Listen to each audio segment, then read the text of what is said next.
কি গো, হ্যাঁ। খাবার কি রেডি? একদম রেডি, চলে আসো। বসে পড়বো কি তাহলে? একদম বসে পড়ো।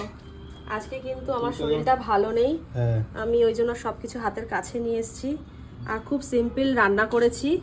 আজকে এটা দিয়েই তোমার লাঞ্চটা সারতে হবে। বুঝতে পেরেছি। কি বানিয়েছো আজকে?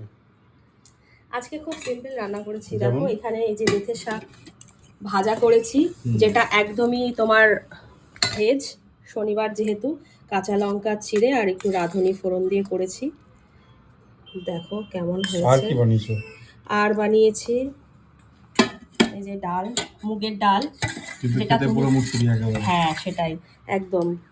তুমি যেটা বলো মুসুরির ডালের মতন লাগে খেতে, মনেই হয় না মুগের ডাল। বাহ, তো সেইটাই করেছি।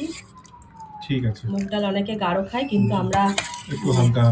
আমরা একটু হ্যাঁ গাঢ়টা কম করি, কারণ মুসুরির ডালের মতন একটু রান্না করার চেষ্টা করি। আর কি রান্না করেছো? এবার শুক্তো দেবো।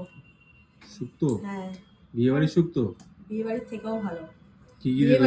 বিয়ে বাড়িতে শুক্তো তো দেয় না, শ্রাদ্ধ বাড়িতে দেয়। সরি, শ্রাদ্ধ বাড়ি। হ্যাঁ, কারণ অনুষ্ঠান বাড়ির শুক্তো আমার সত্যি কথা কেন জানি না ভালো লাগে না। আমার মনে হয় ওর থেকে, নিজের রান্না বলে বলছি না, ওর থেকে মনে হয় আমার নিজের রান্নার শুক্তোটাই ভালো লাগে। কি কি দিয়েছো শুক্তোতে?